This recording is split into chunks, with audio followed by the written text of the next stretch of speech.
¿Qué tal? Buenos días, ¿cómo están? Qué bueno ver el auditorio lleno. Mucho gusto de estar aquí esta mañana. El tema que me toca hablar con ustedes ahora es el intestino, nuestro segundo cerebro. Yo quisiera saber, que me levanten la mano, ¿quiénes de ustedes han sentido mariposas en el estómago alguna vez? ¡Ay, qué poquitos! Vamos, sin miedo. No se han emocionado, no se han enamorado. Todos hemos sentido mariposas en el estómago alguna vez, ¿verdad? Y no sabíamos hasta hace algunos años que esas mariposas en el estómago son producto de nuestro intestino.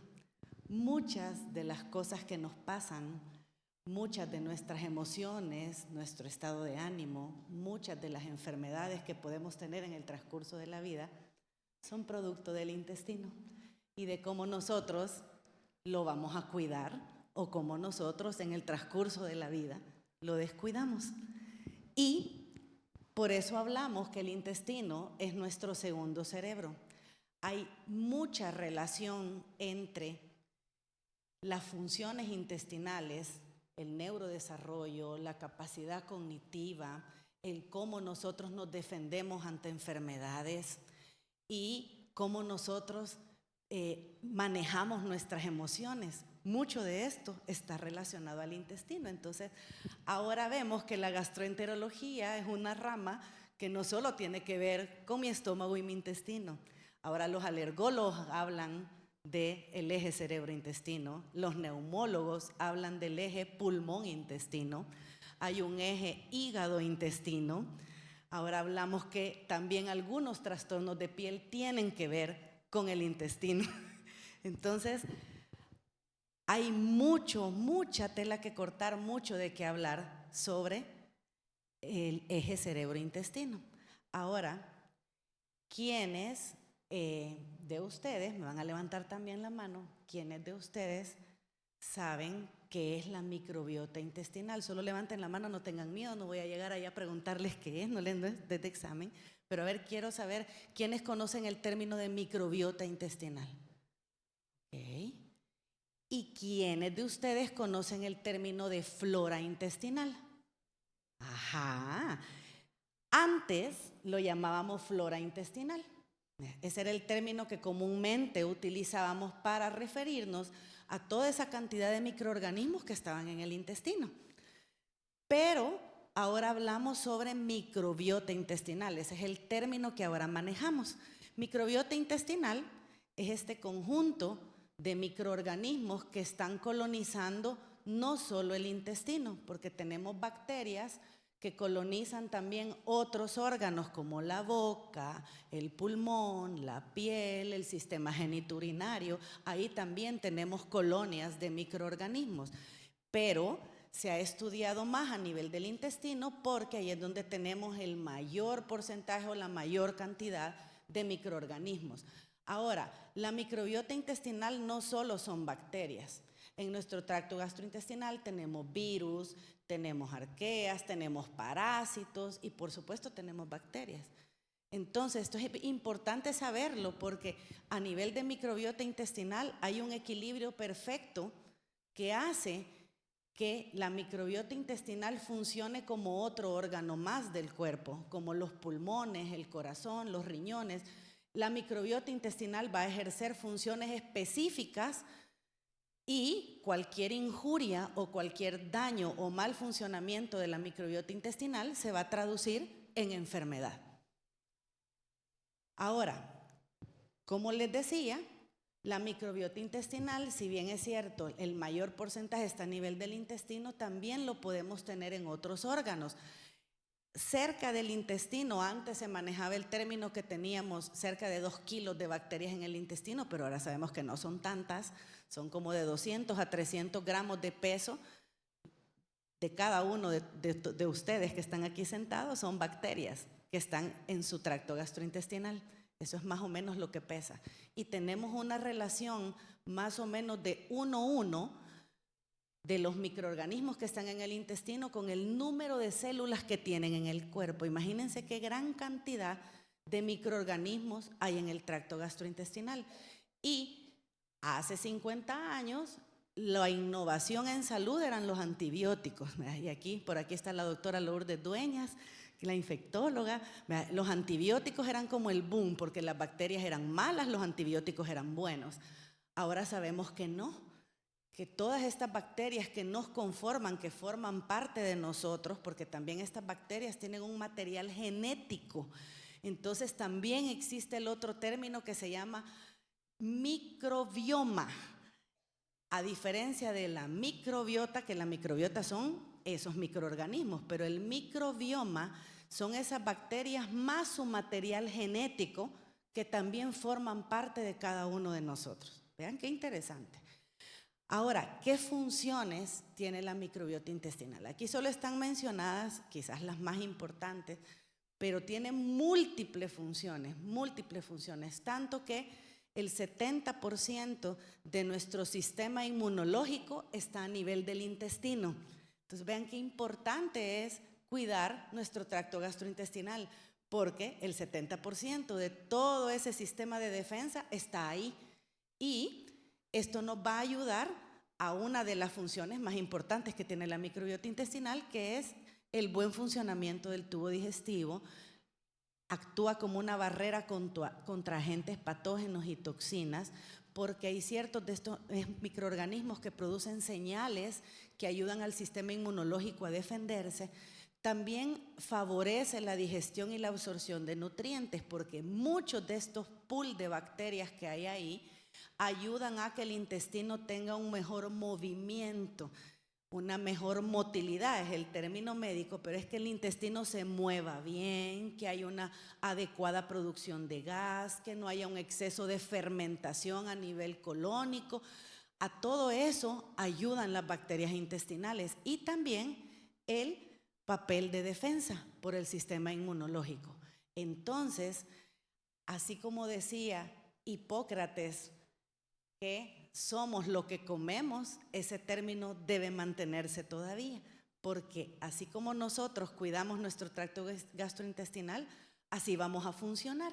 ¿Y cuáles son los factores más importantes entonces que van a influir en el buen desarrollo de este microbioma intestinal?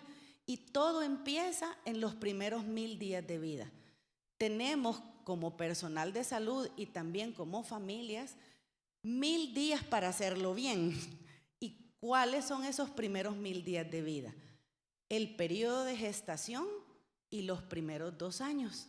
Ahí es donde conformamos nuestro microbioma pionero, ¿sí?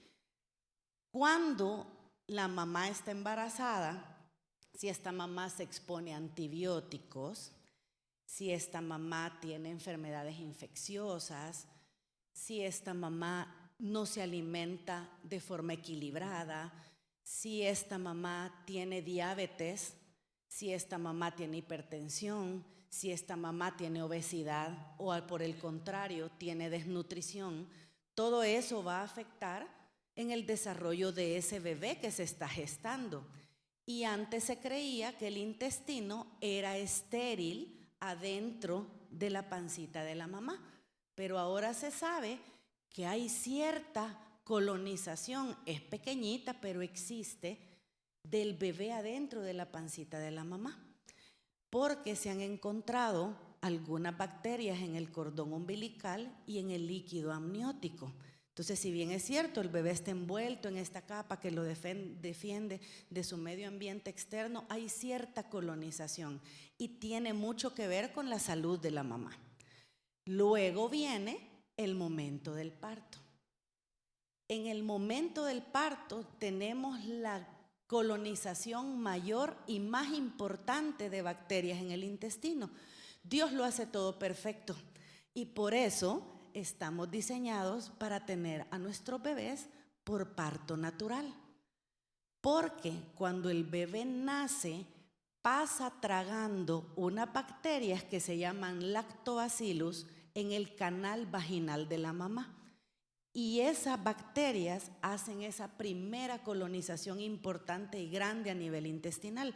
Son bacterias buenas para el intestino de ese bebé. Lo que no ocurre cuando el bebé nace por cesárea. Levanten la mano quienes de ustedes nacieron por parto natural. Súper, súper bien. Ahora bien, ¿qué otra cosa sucede? Cuando, si bien nos va y nacemos por parto natural, ¿qué pasa después? ¿Cómo viene ese bebé? Si ese bebé nace prematuro, si ese bebé necesita ir a una unidad de cuidados intensivos y recibir antibióticos. ¿Qué pasa si ese bebé no se va junto con la mamá y no recibe leche humana en sus primeras horas? No recibe el calostro, ¿sí? ¿Qué pasa si ese bebé por alguna razón no puede recibir lactancia materna exclusiva? Y la lactancia materna exclusiva favorece también otro tipo de colonización importante. La leche humana tiene bacterias buenas, tiene probióticos, que son esas bacterias buenas, se llaman bifidobacterias, las que están en la leche humana. Entonces, cuando hablamos de un microbioma equilibrado en las primeras horas de vida, es porque el pool de bacterias que tiene ese bebé en su intestino lo constituyen los lactobacilos y las bifidobacterias. Entonces, lo ideal es que naciéramos por parto natural y nos alimentáramos con leche humana. Luego, ¿qué pasa? Pasamos el periodo en que el bebé se va a la casa, si bien le dan leche humana, lactancia materna exclusiva, y luego viene el periodo de iniciar la alimentación. ¿Qué pasa con la introducción de alimentos sólidos? Ahí también tenemos otra colonización, porque dependiendo de cómo se alimenta este bebé, así favorecemos un buen desarrollo de esa microbiota intestinal o no. Si empezamos a utilizar alimentos procesados, bebidas industrializadas, pues no nos va a ir muy bien. Y luego viene la etapa en que el niño empieza la escolarización y empiezan los primeros años del kinder. Y entonces ese primer año el niño se enferma cada mes y sabemos que la mayoría de infecciones en la primera infancia son virales, pero ¿qué pasa? Allá van a la tienda a comprar X antibiótico de venta libre y se lo dan al niño porque le duele la garganta, ¿sí? Y empezamos a exponerle un montón de antibióticos. Y luego en la etapa adulta, que vienen todos estos cambios hormonales que implican la adolescencia, ¿verdad? Pueden haber estos trastornos de conducta alimentaria, guiados por factores culturales y sociales para nuestros adolescentes. Ahí también le echamos otro bombazo a la microbiota intestinal. Y en la etapa adulta ya no se diga, ¿verdad? Vivimos estresados, no dormimos bien, comemos en cualquier lado y seguimos bombardeando a nuestro intestino. Entonces, ¿cómo puede influir el parto en el desarrollo de la microbiota? Recordemos que si nacemos por parto vaginal, el 90% de esas bacterias tienen que ser lactobacillus de la mamá y bifidobacterias de la leche humana. Entonces son las dos intervenciones más importantes al inicio de la infancia de nuestros niños para favorecer un buen desarrollo de la microbiota intestinal.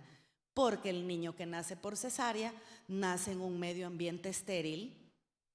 Entonces ahí no hay mayores bacterias por las que se coloniza o de la piel de la mamá, ¿verdad? Entonces es un medio ambiente totalmente diferente. Entonces la colonización también es distinta. Y hay estudios que demuestran que la relación entre el nacimiento por cesárea va a ayudar a desarrollar diferentes trastornos de salud a futuro, como todas estas enfermedades crónicas no transmisibles, diabetes, hipertensión, hoy se habla del síndrome metabólico, el hígado graso. Hoy hasta se habla que la microbiota intestinal puede estar relacionada a Parkinson, Alzheimer y otro puño de enfermedades neurodegenerativas, producto de un mal funcionamiento del microbioma intestinal. Ahora bien, ¿quiénes piensan que la leche materna es estéril? Levanten la mano. Ay, y lo acabo de mencionar. Lo acabo de mencionar, ¿verdad? La leche humana tiene bacterias buenas, no es estéril, ¿sí? Tiene bifidobacterias, que son bacterias que ayudan a colonizar el intestino del bebé. También tiene otras bacterias, pero esas quizás son las más importantes. La leche humana es como un tejido vivo. Tiene múltiples, pero múltiples factores que la hacen tan especial y ayuda a que el bebé se desarrolle bien. El 88% del contenido de la leche humana es agua.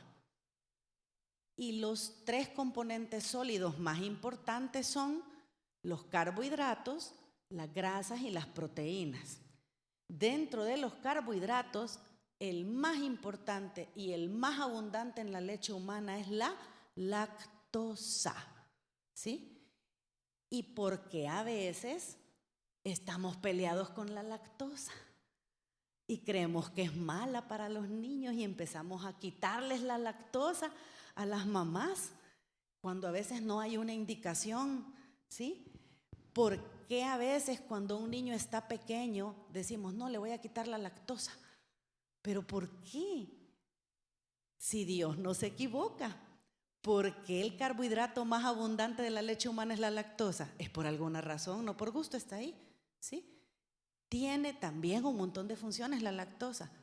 Ayuda a la absorción de hierro, ayuda a la absorción de zinc y tiene un efecto que es sumamente importante cuando hablamos de microbioma intestinal, que es un efecto bifidogénico.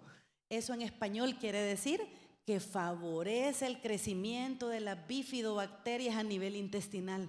Entonces, debemos dejar de satanizar la lactosa en los bebés y nada más suspenderla cuando hay una indicación médica.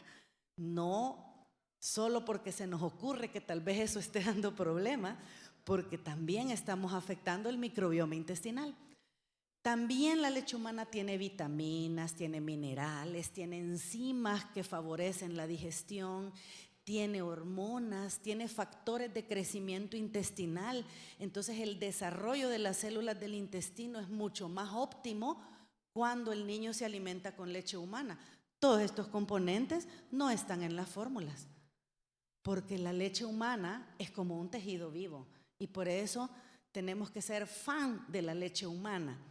Yo siempre les digo a las mamás de mis pacientes que el mejor regalo de amor que le pueden dar a su hijo, no solo para nutrirlo bien, sino que para tenerlo saludable el resto de su vida, es darle leche humana. Es un sacrificio que dura poquito tiempo, pero que a la larga va a valer la pena, porque le estamos regalando una mejor condición de salud a ese niño para el resto de su vida. Y estos cambios que ocurren con la alimentación inicial se transmiten de generación en generación. Si yo conformo un microbioma intestinal saludable en la primera infancia, eso se va a transmitir a los hijos de mis hijos y así sucesivamente.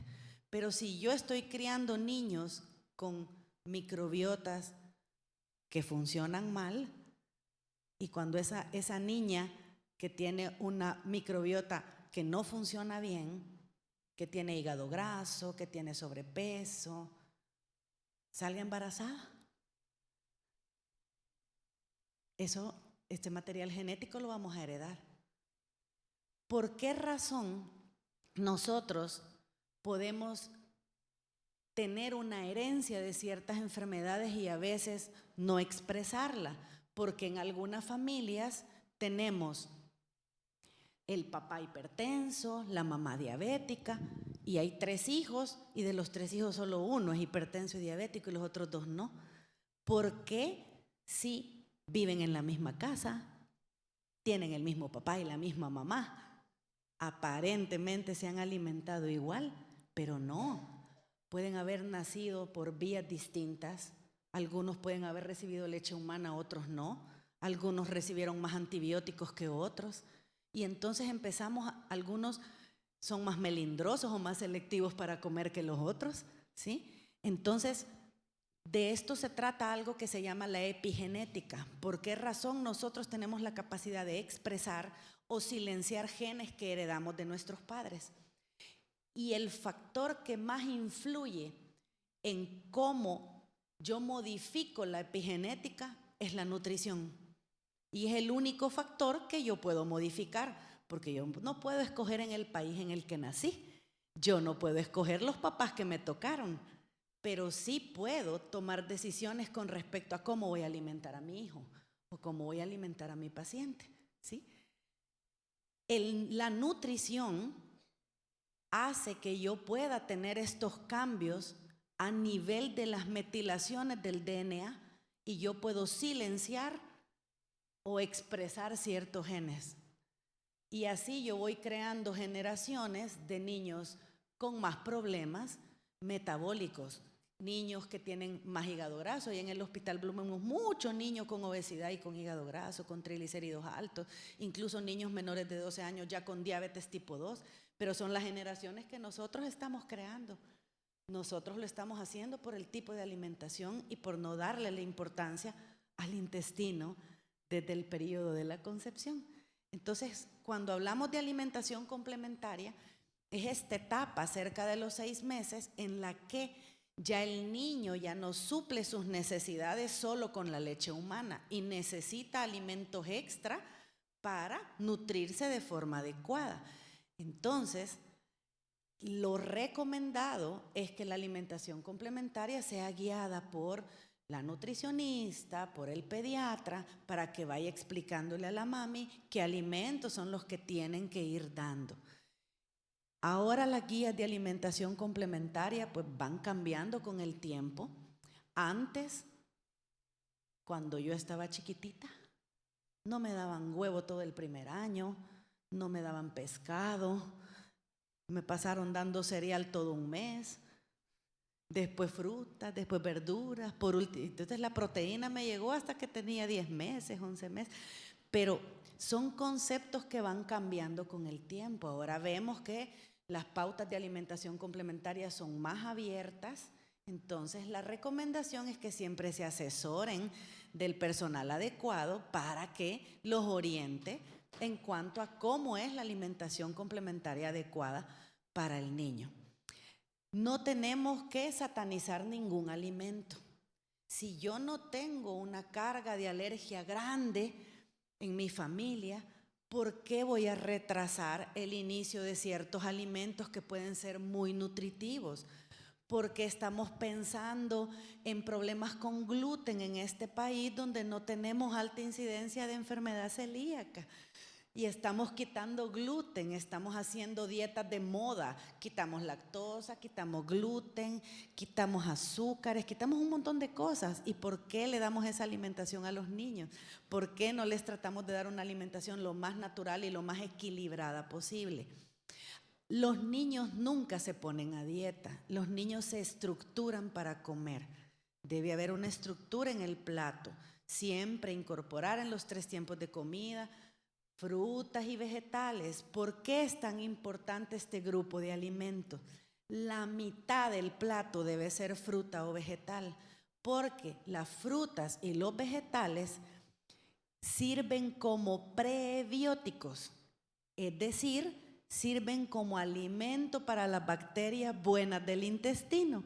Entonces, si yo solo consumo carbohidratos, este niño que solo le gusta comer pan, pasta, galletas, y vengo yo de mamá y lo dejo, ¿por qué?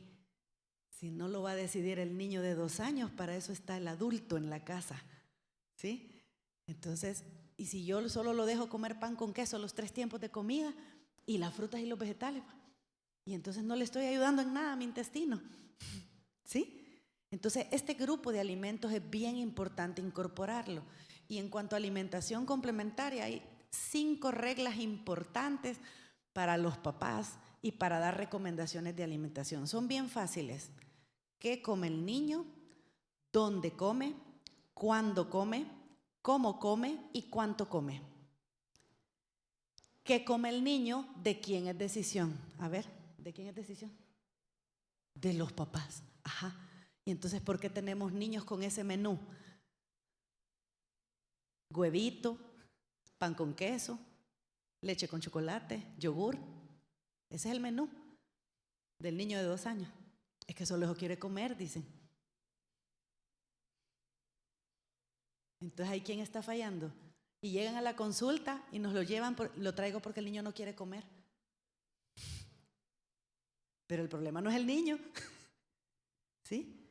¿Por qué pensamos que tiene que decidirlo él? Si no sabe nada, un niño de 2 años, ¿sí? Entonces, ¿qué come un niño? Es decisión siempre de mamá y papá. Y de vez en cuando uno los puede complacer con algo que les gusta o con algo que ellos quieren, pero no todo el tiempo. Eso depende de nosotros, ¿sí? La segunda regla, ¿dónde come el niño? ¿Dónde debe comer el niño? ¿Y por qué le dan de comer en el sillón? ¿Y en la cama? ¿O perseguido hasta el lavadero? ¿O sentado en el suelo? Porque ustedes han decidido darle de comer ahí. Al niño se le enseña que así como se duerme en la cama, se come en la mesa. Y ahí viene la otra regla, que es cómo come el niño. Deben modelar. Siempre puede más el ejemplo que la boca. Si yo como en el sillón, viendo tele o chateando, eso le estoy enseñando al niño. ¿Sí? Debo modelar, debo hablar en forma positiva de los alimentos, no debo decir, guácala, que lo estás dando al niño, qué feo se ve. Y el niño ni lo ha probado, pero como el papá le hace el puchero, dice, ay no, pues no lo voy a probar, porque mi papá dice que feo, y ya no me lo como. Entonces, no hablar mal de la comida. El hecho de que mamá o papá sean melindrosos no quiere decir que el niño no puede aprender a comer diferente, ¿sí? El otro es, ¿cuándo come el niño? ¿De quién es decisión? También de mamá y papá, ¿verdad? Ajá. Entonces, ¿por qué dejan que el niño se levante hasta las 10 de la mañana y haga desayuno, almuerzo?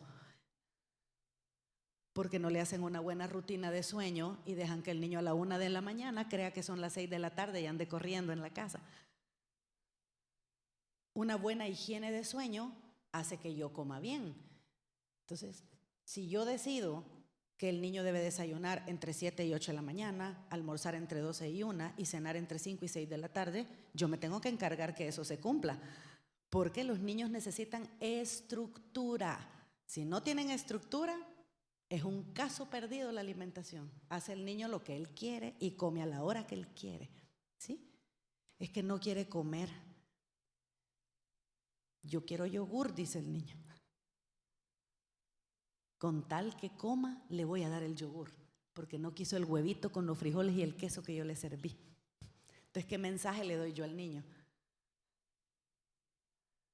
Que él gana, que si no se come lo que yo le doy, va a obtener lo que quiere y lo va a seguir haciendo. ¿Sí? Entonces, y el último es, ¿cuánto come el niño? ¿De quién es decisión? Levanten la mano quienes creen que el cuánto es de los papás, la decisión de cuánto le tienen que servir de comida. Levanten la mano quienes creen que es del niño.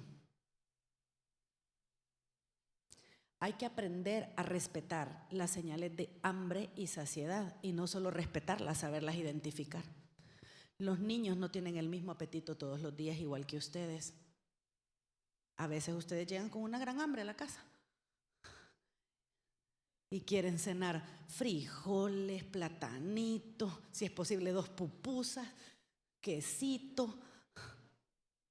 Y hay días que llegan que, ay no tengo hambre, voy a tostar nada más una tortilla, voy a agarrar un pedacito de aguacate y eso voy a comer. Y entonces, ¿por qué pretendemos que el niño tenga el mismo apetito todo el tiempo? Hay días de poco apetito, porque el apetito de los niños en esta etapa es cíclico. Hay días que 3, 4 bocados, ya no queye, dicen.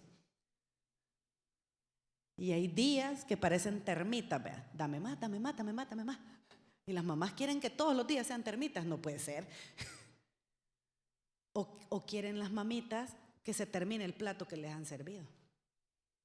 Y los tienen ahí castigados en la mesa hasta que se terminen el plato. Y si ya no les cabe, estoy creando una mala relación con la comida y estoy fomentando sobrepeso.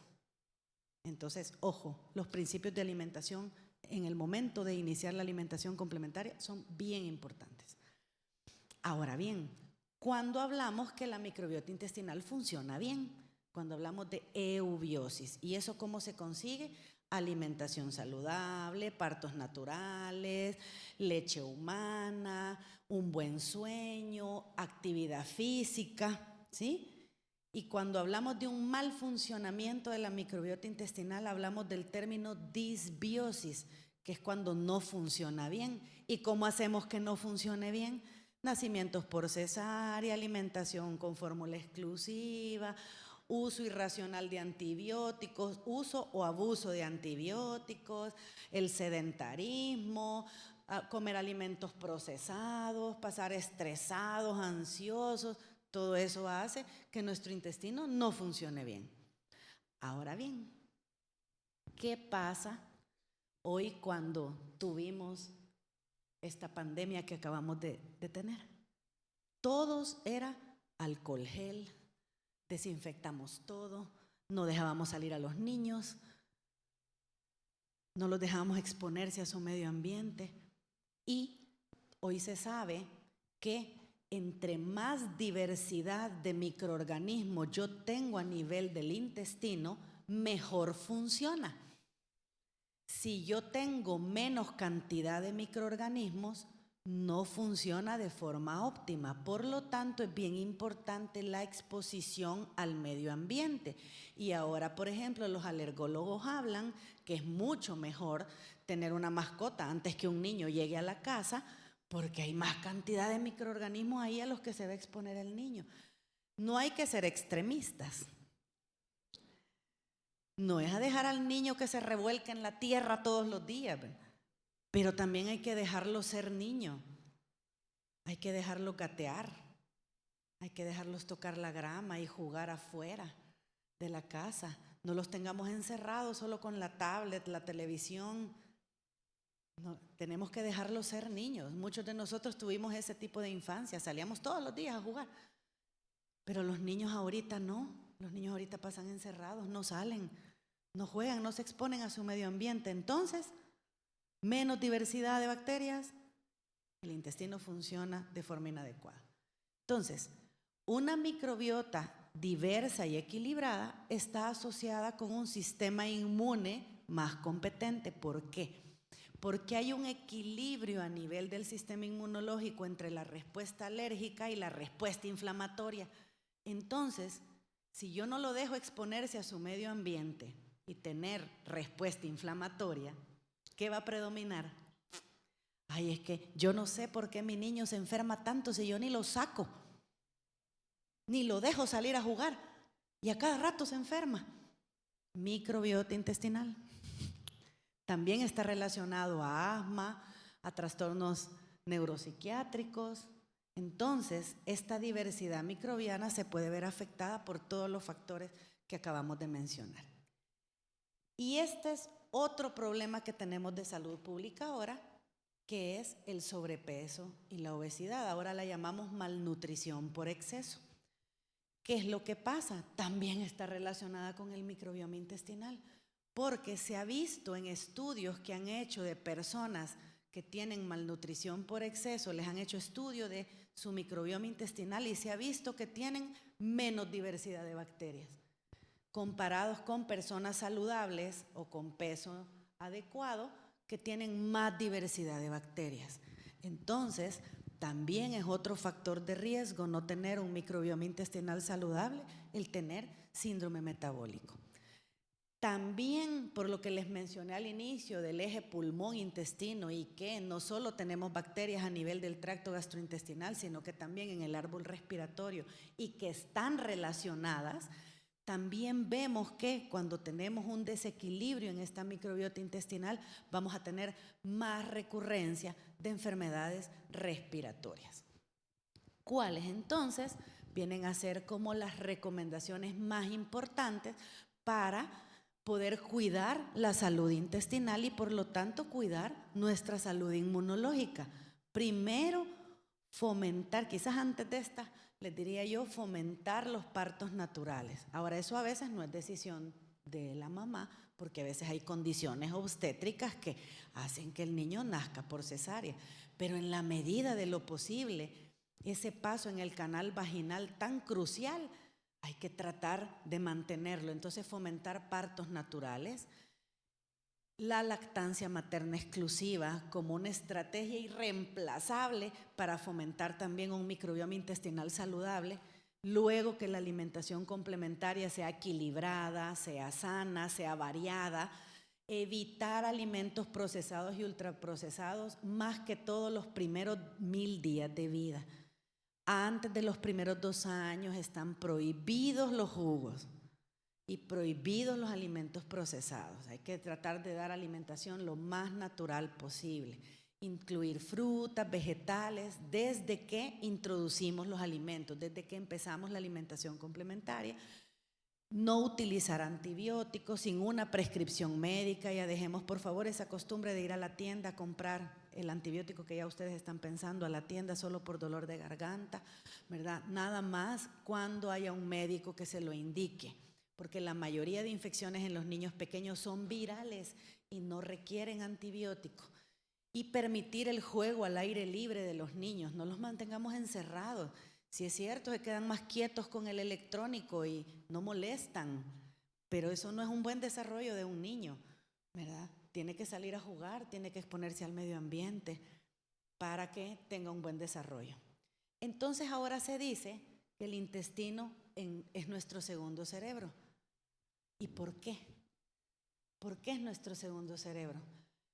Se ha visto que tenemos casi el mismo número de conexiones nerviosas a nivel intestinal que a nivel cerebral. Y, como les dije al inicio de la charla, las mariposas del estómago, muchas de nuestras emociones y nuestro estado de ánimo se traducen en síntomas gastrointestinales. ¿Quién ha tenido diarrea por estrés? Que esté estresado, que va a presentar un trabajo o algo, o tiene un examen y en la noche anterior le da diarrea. ¿Quiénes de ustedes cuando se acerca el fin de mes y hay que hacer todos los pagos, les da acidez y agrura? ¿O se ponen con más gases?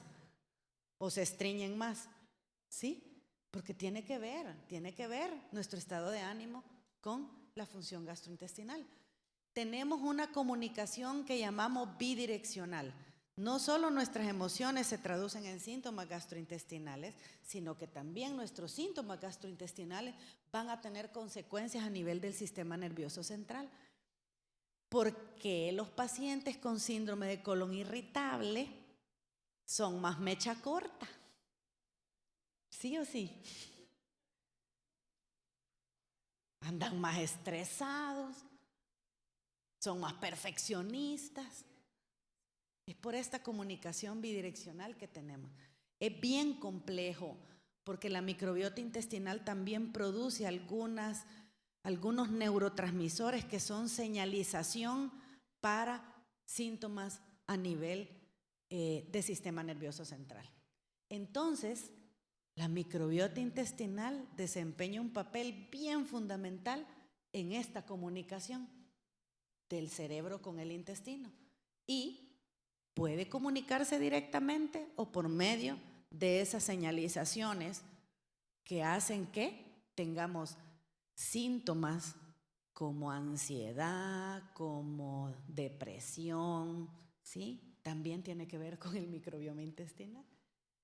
¿Y cuáles son los factores que pueden influir en esta comunicación del eje cerebro-intestino? A la cabeza, la alimentación. Cómo nos nutrimos hace que funcionemos mejor o no. El medio ambiente también, cada vez tenemos más contaminación, la seguridad alimentaria tiene mucho que ver también, el estrés y la actividad física. Levanten la mano quienes hacen al menos 1 hora de actividad física 3 veces por semana. Ni un cuarto del auditorio. Y la actividad física también favorece un microbioma más saludable. Vean todos los factores que pueden influir en esa comunicación del eje cerebro-intestino. Pues la ingesta de alimentos, el miedo, la ansiedad, el estrés, la interacción social, porque eso nos ayuda a estar de mejor ánimo. El ejercicio, el uso de medicamentos, como ya lo venía mencionando, antibióticos, el medio ambiente, el tipo de parto, también la genética, y el que más podemos modificar es la alimentación, es el que está en nuestras manos modificarlo. ¿Y cuáles son las consecuencias de tener una disbiosis o de tener un mal funcionamiento de ese microbioma intestinal? Vean cuántas son. Tenemos a nivel de eje cerebro-intestino, trastornos psiquiátricos, autismo. Hay estudios, no solo depende de la microbiota intestinal, por supuesto, eso es multifactorial, pero se han hecho estudios de alteraciones de microbiota intestinal en pacientes con autismo y trastornos neurodegenerativos como Alzheimer, Parkinson. También tiene mucho que ver con problemas de piel, por eso ahora los dermatólogos hablan del microbioma de la piel y tiene mucho que ver también con la salud intestinal.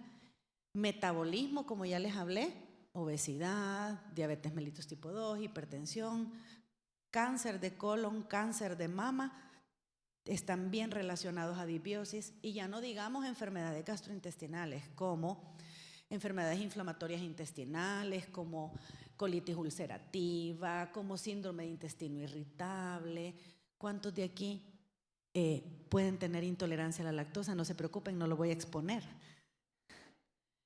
Pero también tiene mucho que ver con el tema de microbioma intestinal. Entonces, la influencia de la alimentación es sumamente crucial porque va a tener un impacto directo y poderoso en la función de nuestro intestino. Y llevar una dieta rica en fibra, basada en alimentos frescos y naturales, evitar los ultraprocesados, va a repercutir en nuestra salud física y emocional. ¿Sí?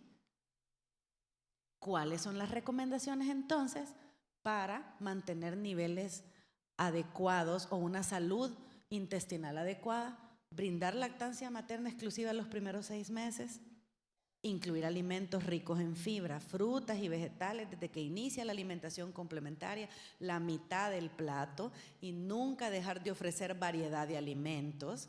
No nos demos por vencidos cuando el niño dice no, le dice al whisky, no le dice al pipián, y entonces viene uno y dice no le gusta, entonces ya no se lo doy, y entonces me di por vencido muy rápido. Y la interpretación correcta ahí es: no es que a mi hijo no le guste el whisky, sino que la forma en que yo le presenté el whisky no le agradó. Tengo que buscar otra forma de presentárselo. Más de 15 formas diferentes de presentarle el whisky hasta que se lo coma, porque la que decide lo que come el niño soy yo, ¿sí? Y disminuir el consumo de productos industrializados. ¿Qué pasa cuando los niños consumen muchos alimentos ultraprocesados?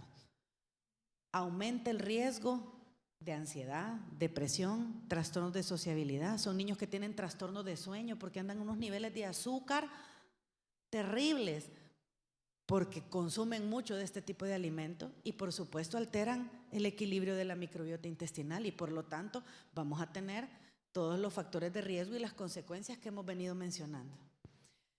Y la influencia del medio ambiente, porque es importante. ¿Por qué exponernos a la naturaleza y a respirar aire puro nos ayuda a tener un microbioma saludable? Porque nos exponemos, somos un todo con el planeta, y preferimos ir al centro comercial, a X restaurante donde hay juegos, y ahí llevamos a los niños que llevarlos a caminar al ecoparque. No vamos, ¿verdad? Preferimos ir ahí nomás. Debemos de dejar lo práctico y lo cómodo para empezar a elegir de forma más consciente y más inteligente las exposiciones a las que voy a poner a mi hijo. La contaminación ambiental también tiene mucho que ver. El uso de antibióticos pues causa disbiosis, y la exposición a mascotas, la exposición a más niños, al medio ambiente, pues va a favorecer microbiomas más saludables. Entonces, ¿por qué no fomentar esto? ¿Por qué preferimos ir a esos otros lugares? Mejor prefiramos. El niño cuando crece no recuerda qué marca de zapatos le compraron, no recuerda a qué restaurante fueron a comer, no recuerda la ropa que le llevaron, recuerda momentos. Y todos nosotros, si nos ponemos a meditar, lo que más recordamos de nuestra infancia con nuestros papás son momentos en los que compartimos como familia. Y eso lo estamos perdiendo muchísimo, incluso hasta para la hora de comer. Cada quien come separado, van a un restaurante, todos están en su teléfono, nadie platica, nadie socializa. Si la comida es un acto social y debemos compartir, entonces fomentemos esto, porque esto va el ejercicio, el exponerme a mi medio ambiente. Ahí la mamá puede llevar en su bolsito unos pancitos para comer o fruta. Esto va a ayudar a disminuir el estrés de los papás. Va a ayudar a que el niño se exponga a su medio ambiente. Aquí faltó el chuchito en la foto. También que compartan con la mascota. Todo eso va a favorecer microbiomas más saludables. Y ya vimos, el microbioma intestinal determina muchísimo de nuestra salud. También la actividad física. Hay que fomentar que el niño salga a jugar, hay que darle tiempo de juego. El juego no es opcional, no es si te quedó tiempo de hacer las tareas, vas a salir a jugar. Hay que dar un tiempo, porque los niños necesitan el juego, es parte de su desarrollo, jugar. Y no les damos tiempo, los metemos a clases de inglés, a clases de piano, tienen que hacer las tareas del colegio, o los metemos en club de tareas, ¿y a qué hora van a jugar?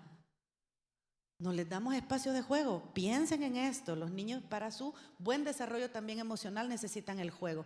El deporte no solo favorece su estado de salud física.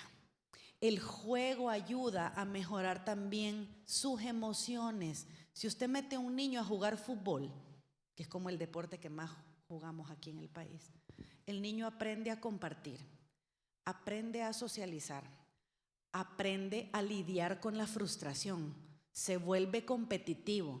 Vean cuántas cosas positivas tiene el deporte. Y si a eso le sumamos que le ayuda al microbioma intestinal, pues fabuloso. Entonces démosles tiempo de juego y de actividad física, porque la falta de actividad física y el sedentarismo está asociado a un microbioma menos diverso, y ya vimos qué significa eso. Estos son los ejercicios recomendados. Lo que más se recomienda para mejorar el microbioma intestinal son ejercicios al aire libre y ejercicios aeróbicos. ¿Cuáles son esos? Pues correr, la bicicleta, nadar, ¿verdad? Ir a jugar fútbol, ¿verdad? Ejercicios en la naturaleza, ¿verdad? Y también ejercicios de estiramiento. Ven que en las escuelas los ponen a los niños a estirarse, ¿verdad? Para relajarse un poco, porque eso reduce el estrés. Y ahora, los antibióticos. Los antibióticos son un arma de doble filo. Son muy útiles cuando están bien indicados, porque los antibióticos salvan vidas, pero también causan mucha disbiosis. Y una sola dosis de antibiótico, sea cual sea, va a ocasionar cambios permanentes en el microbioma intestinal. Nunca lo van a recuperar igual. Una sola dosis. Entonces, hay que usarlos con mucha mesura. Y peor si es un niño que cada mes antibiótico. Estamos causando, pero un daño terrible a nivel del microbioma intestinal. Entonces, por favor, no automedicarse. El antibiótico nada más debe ser indicado por su médico después de haber hecho una buena historia clínica, un buen examen físico y determinar que lo amerita. No solo destruyen las bacterias malas que están causando infección, también las bacterias buenas. Entonces causamos ese desequilibrio. Y aquí voy a tocar el tema de los parásitos también. ¿Por qué seguimos la recomendación todavía de un anuncio de televisión que dice que cada 6 meses tengo que tomar un desparasitante? Y si estoy sano, ¿para qué lo voy a tomar? Y no, en mi microbioma intestinal tengo un montón de parásitos que son buenos, que ayudan a mantener el equilibrio de mi microbiota intestinal, ¿y por qué los voy a matar? Yo sola me estoy detonando una disbiosis. ¿sí? Entonces, dejen esa práctica. La indicación del desparasitante también es por su médico. Son de venta libre, cualquiera puede irlo a comprar a la farmacia, pero no lo hagan. No lo hagan si no tienen una prescripción médica. Están causando disbiosis.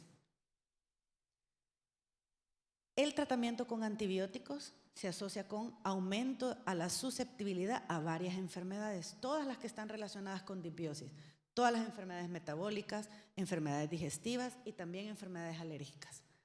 Entonces, solo tenemos 1000 días para hacerlo bien, porque lo que hagamos en esta ventana importante del desarrollo, que es irreemplazable, porque los cambios que hagamos aquí ya no regresan. El cerebro crece en su mayor parte en los primeros 1000 días de vida, entonces vamos a afectar también el neurodesarrollo.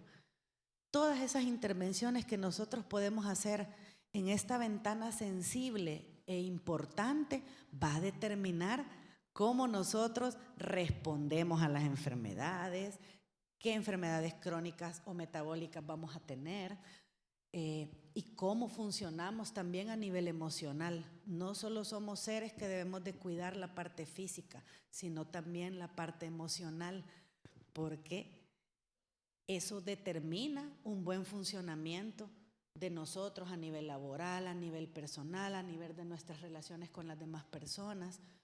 Entonces, hagámoslo bien. Sistema inmune, 70% de nuestro sistema inmunológico está a nivel del intestino. Digestión y absorción, por supuesto, ¿verdad? Me voy a nutrir mejor si cuido bien mi intestino en estos primeros 1000 días de vida.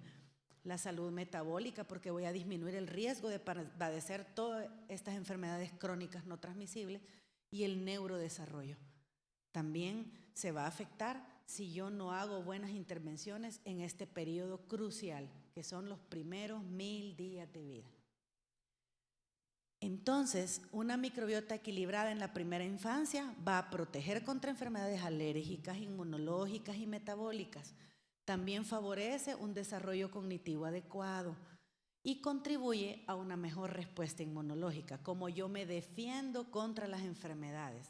Si yo respondo bien, si a los 2 días yo ando súper bien, o soy una persona que, las enfermedades, la gripe me dura como 15 días y no se me quita porque mi sistema inmunológico no está funcionando bien. Y la leche humana tiene esta combinación exclusiva de elementos que hacen que mi microbioma intestinal esté funcionando de forma óptima. Entonces, cuidar la microbiota en esta primera infancia no solo es una cuestión de digestión. No veamos el intestino como un órgano aislado. Nuestra salud digestiva determina el resto de toda nuestra salud y es una inversión a largo plazo, porque de eso depende qué gasto de salud va a haber para cuidar todas estas personas con enfermedades crónicas no transmisibles, porque no lo hicimos bien en este periodo sensible. Muchas gracias.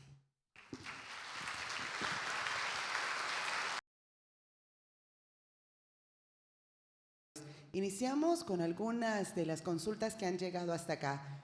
Si el niño o niña ha nacido por cesárea y ya perdió la microbiota natural que su madre pudo haber transmitido al momento de nacer, ¿qué acciones puntuales se pueden realizar para contrarrestar los riesgos que pueda presentar en sus siguientes etapas de desarrollo? Esa es la primera consulta, doctora. Sí, no quiero que se lleven la idea que si un niño nace por cesárea ya perdió su microbiota. No. Perdimos una colonización importante, sí, pero hay estudios que dicen que cuando un niño nace por cesárea y se alimenta con lactancia materna exclusiva, puede semejar la microbiota intestinal de un niño que nace por vía vaginal después de 3 meses. Entonces, ¿cuál es la intervención más importante? Porque la verdad es que la cesárea no depende de la mamá. La cesárea depende de una indicación obstétrica. Algo pasa, usted puede tener una placenta previa o el niño se ha sufrido y hay que sacarlo, o la mamá tiene presión alta y hay que sacar al bebé por cesárea. Hay indicaciones claras para eso, pero eso no quiere decir que todo está perdido. una de las intervenciones más importantes es que ese niño que nazca por cesárea se alimente con lactancia materna exclusiva. No va a ser igual, pero la vamos a mejorar muchísimo.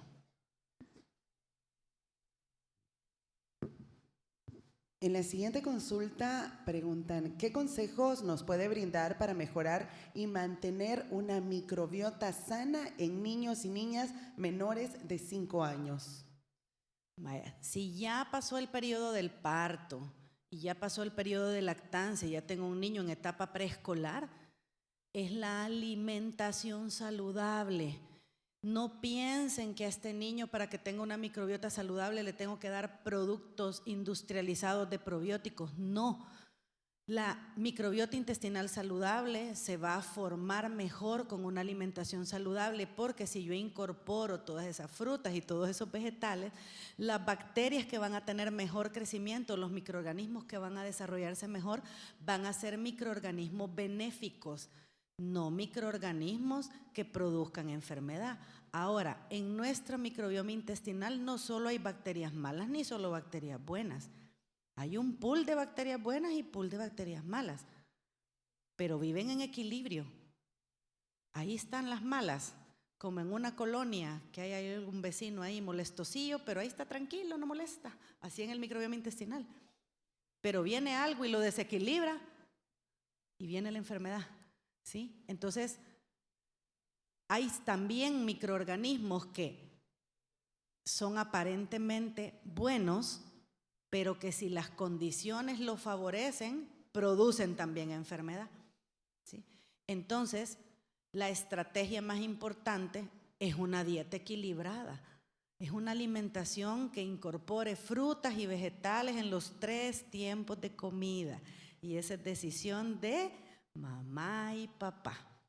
Y nosotros como personal de salud estamos en la obligación de orientar a esos papás para que esa alimentación sea equilibrada. Todos los niños pasan por periodos melindrosos, por periodos selectivos, es parte de los trastornos de conducta alimentaria que uno ve en el niño pequeño, pero hay que intervenirlos de forma adecuada, porque si no, ese niño crece pensando que manda lo que va a comer, y ya a los 10 años el niño tiene una alimentación bien limitada y come nada más lo que él dice, pero nosotros dejamos que eso pasara. Entonces es la alimentación equilibrada y saludable.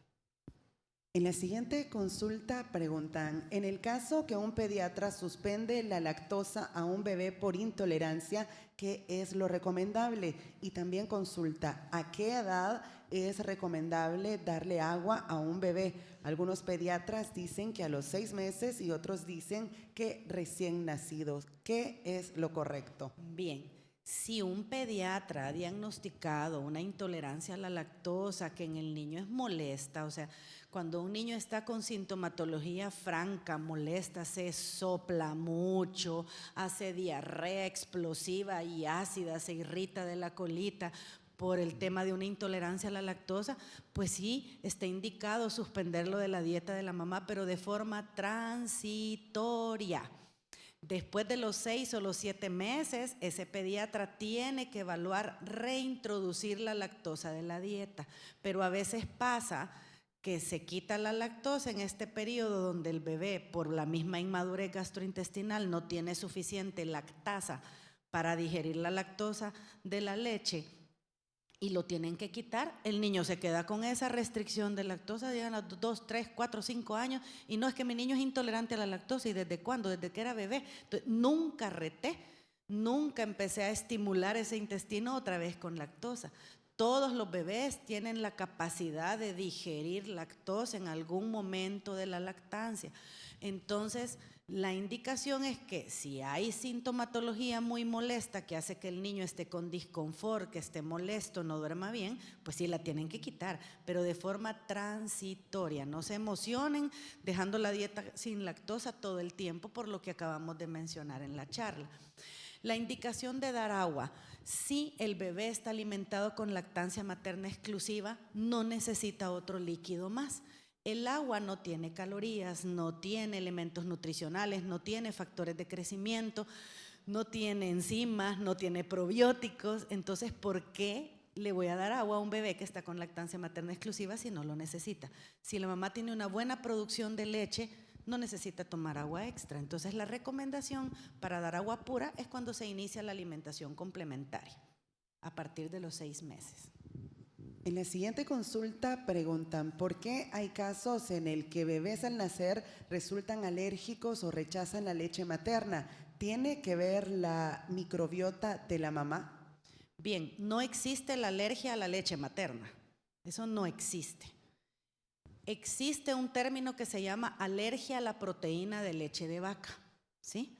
Que hay algunos niños con factores de riesgo alérgicos o porque fueron prematuros o porque tuvieron algún problema de alguna enterocolitis o un problema intestinal severo que hace que el intestino se vuelva más permeable a proteínas extrañas, y si a este niño yo lo expongo a una fórmula, entonces puede detonar un proceso inflamatorio a nivel intestinal. O si la mamá en su dieta está consumiendo cantidades altas de proteína de leche de vaca. Entonces, no está indicado suspender la leche materna. Nada más se hace una restricción de proteína de leche de vaca de la mamá, pero para eso tiene que haber un buen diagnóstico. Un profesor mío decía que uno de los mayores pecados de este mundo es suspender la leche humana.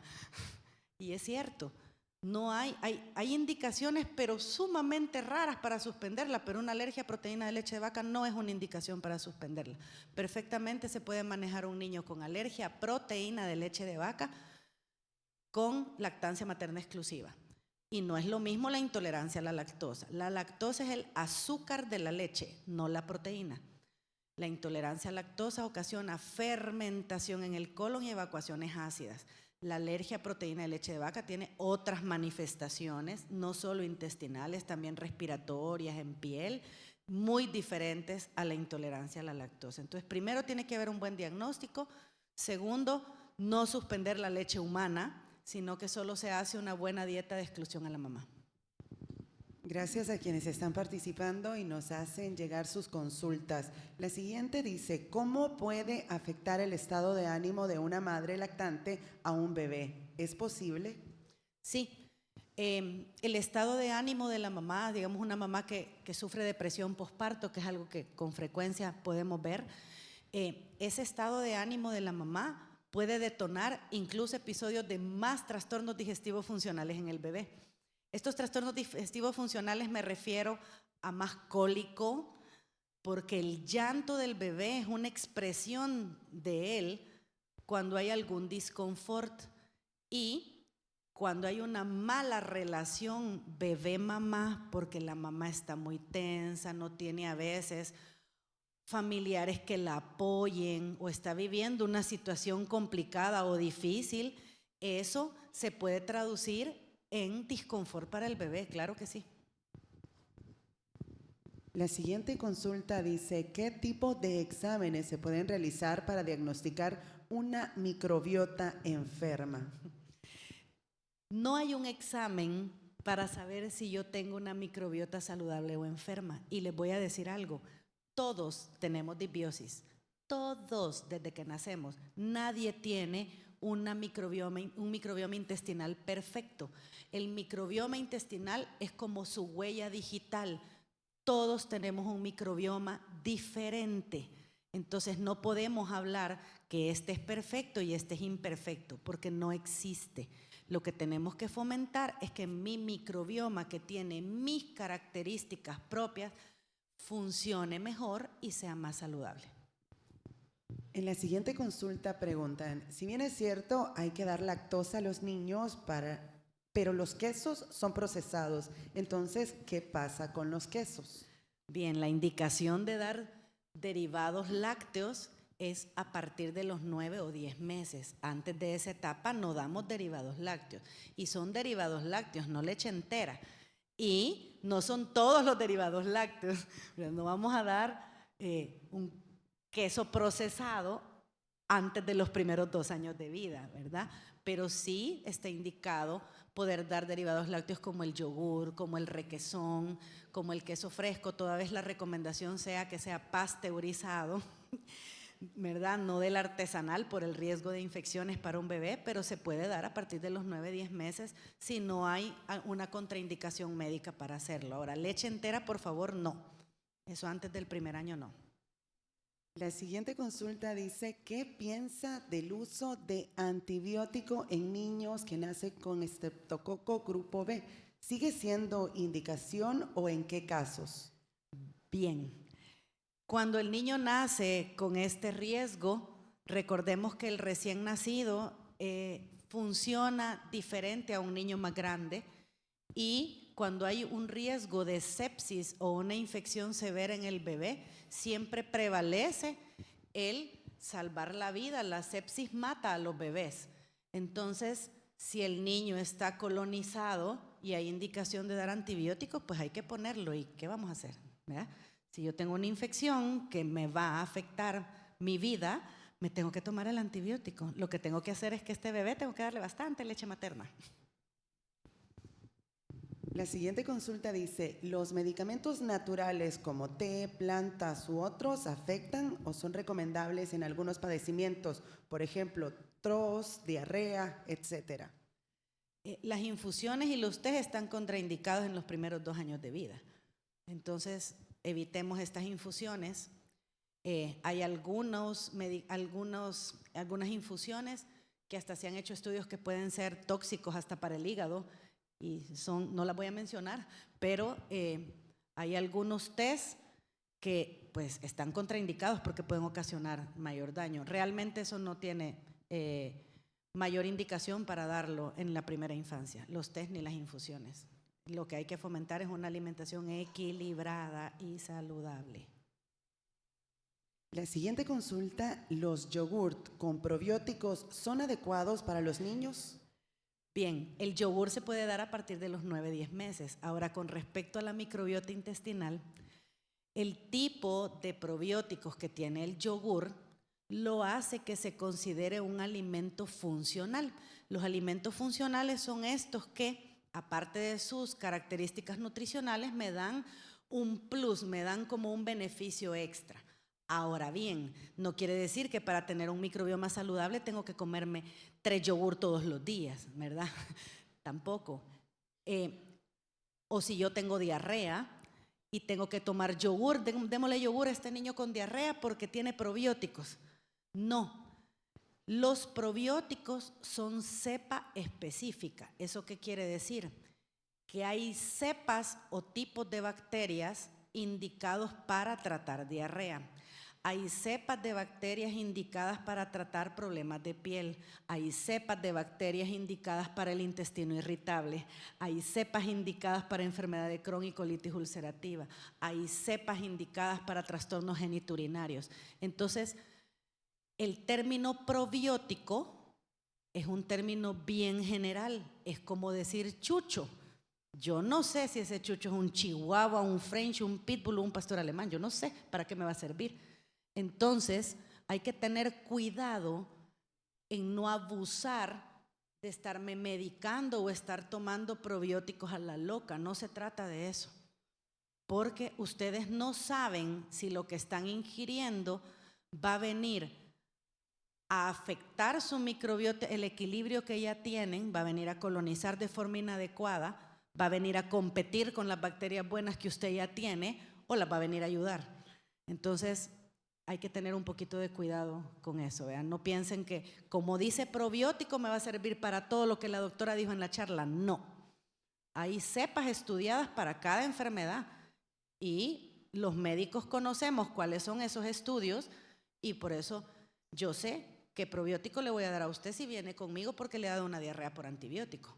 No le voy a dar el mismo probiótico que me sirve para el síndrome de intestino irritable. Es diferente. La siguiente consulta dice, ¿se puede recuperar la microbiota intestinal en un niño o niña que viene de tener una mala alimentación? Sí, siempre los cambios van a ser positivos. No piensen que en ninguna etapa las intervenciones van a ser un acto fallido. Siempre en el momento en que ustedes decidan hacer un cambio para bien, para su salud intestinal, siempre va a ser positivo. Entonces no tiremos la toalla porque el niño ya tiene 15 años o no tiremos la toalla porque somos nosotros los que vamos a cambiar. Siempre el cambio va a ser positivo. Entonces en el momento en que decidan hacerlo, siempre va a ser bueno para ustedes.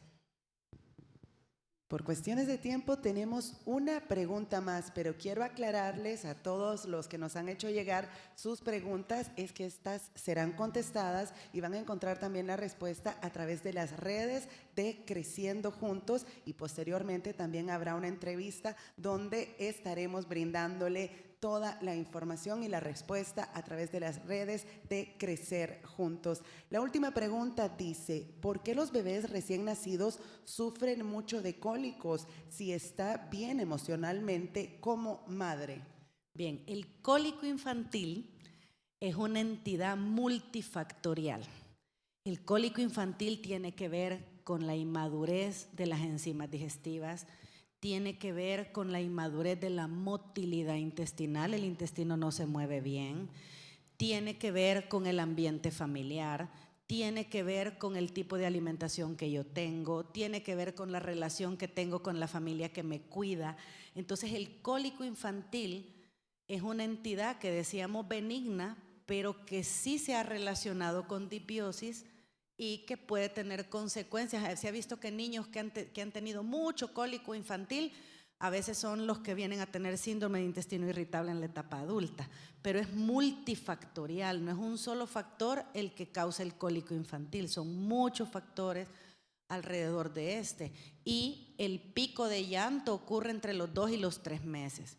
Usualmente los cólicos mejoran después de los 4 meses, ya el niño ya no llora tanto, ya está más estable, y dentro de todo son niños que ganan bien peso, se están alimentando bien.